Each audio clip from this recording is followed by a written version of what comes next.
Bonjour. J'ai un sujet pour aujourd'hui qui est intéressant, important et à prendre avec des pincettes. Si vous vous reconnaissez là-dedans, ce que je vous invite à faire, c'est, si ça vient vous toucher, ou si ça touche une reconnaissance chez vos amis, votre partenaire, vos parents de ça, mettez de la compassion. Mettez beaucoup, beaucoup, beaucoup d'amour. L'idée, c'est de mettre de l'amour dans ces blessures. Dans ce dévoilement de soi, en fait.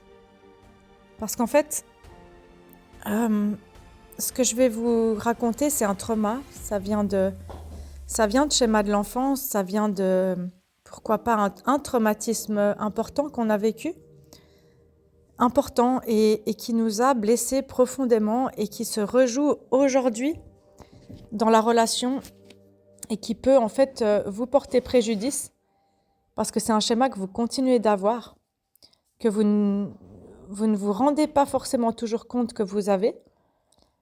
Et c'est un schéma dans lequel on confond intimité saine et intimité imposée. Alors vraiment, c'est à prendre avec des pincettes. Le sujet, c'est cette surexposition émotionnelle qu'on peut avoir, qu'on peut aussi appeler, je ne sais pas si je le prononce bien en anglais, le floodlighting. En fait, ça, c'est quand je vais avoir un comportement, donc les TDAH, vous allez vous reconnaître là-dedans. Quand je dois aller dans la vulnérabilité, plutôt que d'avoir un masque de tortue du still face, je vais plutôt avoir un masque où je vais tout de suite chercher une proximité émotionnelle intense avec l'autre. Parce qu'en fait, mon inconscient cherche à être reconnu, vu, entendu et validé. Tellement j'ai une blessure d'invisibilité, je vais être désinhibée et je vais parler de moi et de mon intimité, de tout ce que je ressens beaucoup trop vite. Alors il y a une partie de ça qui est belle parce qu'elle vient de l'authenticité pure et dure, où je me montre sans masque. Il y a une partie qui vient de la réactivité d'un costume qui doit en fait montrer l'intensité, qui vient aussi d'un test du lien. C'est-à-dire, est-ce que quand je me montre tout ce qu'il y a dedans, toute mon émotion, toute ma souffrance, tout ce que j'ai vécu, tout ce qu'il y a là, est-ce que l'autre va partir? Ou est-ce que l'autre personne va m'accueillir et rester en m'acceptant? Donc dites-vous qu'il y a une balance à faire. Il y a une balance, c'est-à-dire que je peux prendre le temps de me dévoiler, laisser exister l'autre, ne pas tout dévoiler d'un coup et pouvoir être accueilli quand même. Voilà. Du coup, on peut avoir ce floodlighting quand on a eu un parent très cadrant, qui était tout le temps en train de nous critiquer, qui nous demandait tout le temps de correspondre à quelque chose. Il y a plusieurs schémas qui donnent ça. Et c'est un comportement que je vais avoir où je vais partager très vite dans la relation mon intimité profonde, tous les événements qui ont été douloureux, traumatiques, difficiles à vivre, tous mes traumas, mes blessures, toutes mes insécurités. Et vraiment, je recherche inconsciemment à créer un lien avec l'autre, tout simplement. J'ai envie d'une intimité assez rapide pour tester si le lien peut se construire ou pas. Si toi, là en face, tu vas savoir nager quand je te sors le tsunami. Et du coup, en fait, c'est une recherche de validation ou une recherche de créer une proximité qui est réelle, que je sens immédiate. Du coup, je vais tenter de me montrer à l'autre dans tous mes aspects de moi pour inviter à l'autre personne à faire pareil. Mais l'autre personne, en fait, c'est un peu comme si on était tout seul, toute seule, parce que l'autre personne, elle n'est pas aussi intense ou elle a un autre schéma relationnel de protection. Si l'autre personne, elle a appris à pas se montrer, elle va se prendre la vague puis elle ne saura pas comment réagir face à ça. D'accord? Donc ça peut être une amitié, une rencontre où tout à coup je me sens en connexion amicale très vite et du coup je vais parler de toute ma vie d'un coup. Ça peut être un premier date et là je parle de toutes mes ex-relations, de mes douleurs passées, de ma famille, de mes tocs, de mes peurs, de mes difficultés ou de mon enfance difficile. Et ça peut être une relation qui est toute nouvelle où j'envahis l'autre de messages très très très intimes, très intenses, voire très longs. Et j'ai pas vraiment de réciprocité, c'est-à-dire que la personne elle m'écoute mais elle partage pas vraiment d'elle ou je m'intéresse pas vraiment.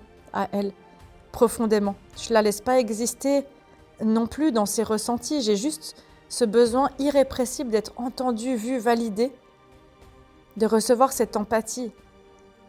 Et tout ce que je recherche, c'est d'être légitimée dans ce que je ressens enfin dans ma vie. Mais ça, vous pouvez imaginer un bouton doseur, c'est d'apprendre à le faire petit à petit. Ça n'empêchera pas le fait d'être visible, mais parce que des fois, l'autre personne en face, elle peut pas prendre tout ça, c'est trop pour elle. Et du coup, en faisant ça trop intensément, trop vite, de manière trop longue, on reproduit le rejet. Parce que l'autre personne, elle va se prendre tout ça, elle va se dire « Ouah, c'est tellement intense !»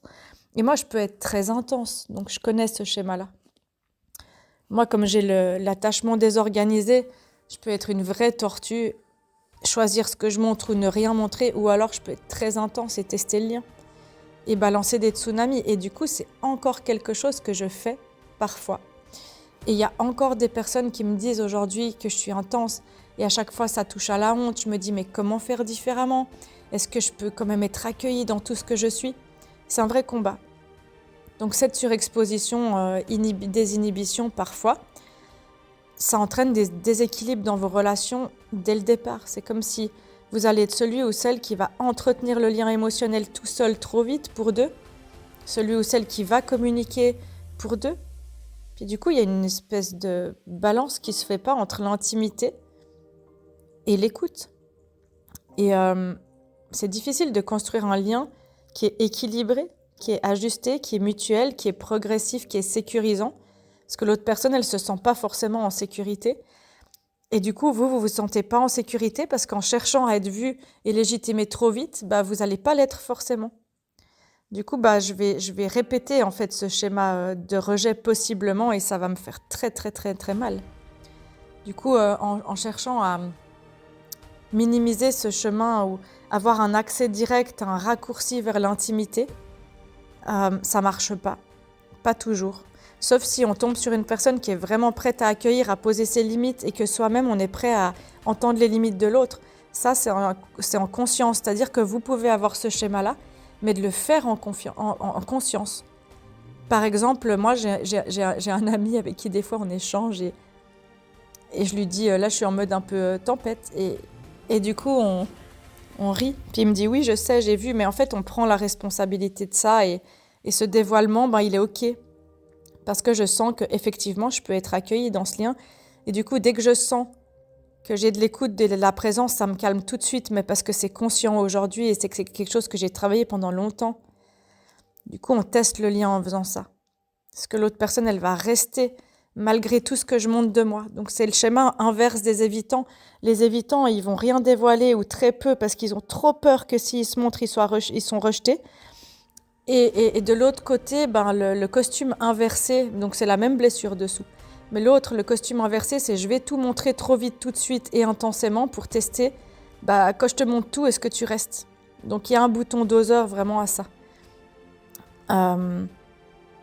Voilà, donc c'est un étalage de mes états internes, de mes émotions, de ma vulnérabilité, de mes souffrances. Dites-vous bien que l'autre personne ne peut pas porter tout ça. Elle ne vit pas les choses aussi intensément. Les autres sont beaucoup plus contrôlés dans leur costume de survie. Et si vous vous retrouvez à deux personnes à avoir ce schéma-là, c'est terrible parce qu'aucune des deux s'écoute vraiment. Et c'est pour ça que dans les relations de couple, souvent on se choisit en costume inversé pour réguler ça. Donc il y a des choses qui peuvent vous aider, c'est déjà de vous dire, est-ce que là je veux de l'intimité, est-ce que je veux de l'écoute ? Et moi, est-ce que je suis en train d'offrir de l'écoute aussi ? Est-ce qu'il y a un truc qui m'a activée dans l'insécurité et puis du coup je suis en mode dans tous les sens ? Est-ce que je peux pas prendre un petit moment pour me calmer, pour respirer, pour prendre le temps et revenir tranquillement ? Est-ce que je comble un vide parce que l'autre personne elle parle pas et dans ce cas-là j'arrête de parler puis je regarde ce qui se passe ? Est-ce que j'ai peur que l'autre s'en aille si je lui montre pas ma souffrance ? Est-ce que j'ai peur que l'autre réalise pas à quel point ce que je vis c'est intense et est-ce que j'ai pas un petit schéma qui se cache là derrière ou de devoir tout expliquer parce que j'ai jamais été compris ou comprise parce que je suis trop rapide dans ma tête ? Est-ce que je suis capable de ralentir ? Même si j'ai tout cet élan, cette réactivité en moi, cette énergie, parce que c'est aussi de la belle énergie. Et en fait, j'ai besoin de quoi ? Est-ce que j'ai besoin d'être rassurée, consolée, protégée ? Juste écoutée ou rencontrer dans ma dans tout ce que je suis. Voilà. L'intimité, c'est quelque chose qui se construit dans le temps. Des fois, ça va très vite quand les deux ont envie. Mais prenez garde à ce schéma-là et prenez garde dans ces moments-là à ralentir, respirer, sentir. Et quand on sent, on peut sentir qu'on a honte de soi, honte d'avoir ce costume, honte d'avoir cette réaction. Et c'est pas grave, parce qu'en fait, plus vous allez le sentir, plus vous allez le réguler, plus vous allez ajuster vos liens et plus vous allez pouvoir rentrer en connexion. Et plus vous allez prendre aussi des personnes qui vous prennent comme vous êtes, mais parce que vous faites le petit effort de réguler quelque chose et au moins d'en prendre la responsabilité. Voilà, donc pour les personnes que ça touche, dites-vous que ça touche à une honte très très très profonde de soi. Ça touche à des gros choses qui sont cachées dessous et ça se travaille, d'accord ? Quel que soit le temps que vous mettez, c'est pas grave, c'est un petit pas après l'autre, on sort de ça et on sort du trauma. Et on peut être accueilli quand on est calme. On peut être accueilli par des personnes qui viennent vous visiter, qui viennent s'intéresser à vous sans que vous ayez rien à faire. Et ça va venir. Du moment que je fais ça, je contrôle et je laisse même pas le temps à l'autre personne d'être curieuse de moi. Donc quand on ferme cette brèche petit à petit, on s'entoure de personnes qui vont être curieuses, qui vont être présentes, qui vont être là, mais pas parce qu'on l'impose dans l'intensité. Donc je vous dis pas d'arrêter complètement de faire ça, mais de le réguler un petit peu. Et des fois, c'est un mécanisme de défense, de tout balancer comme ça.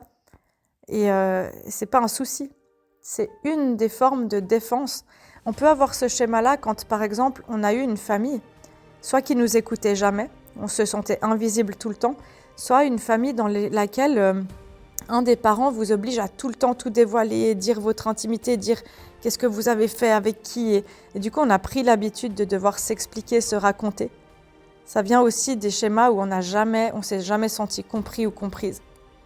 Donc ayez beaucoup de douceur avec les gens que vous connaissez. Faites-leur un miroir de dire attends, là tu pars dans tous les sens, t'as besoin de quoi ? Ou juste lui dire à la personne, je suis là. Tranquille, respire, je suis là.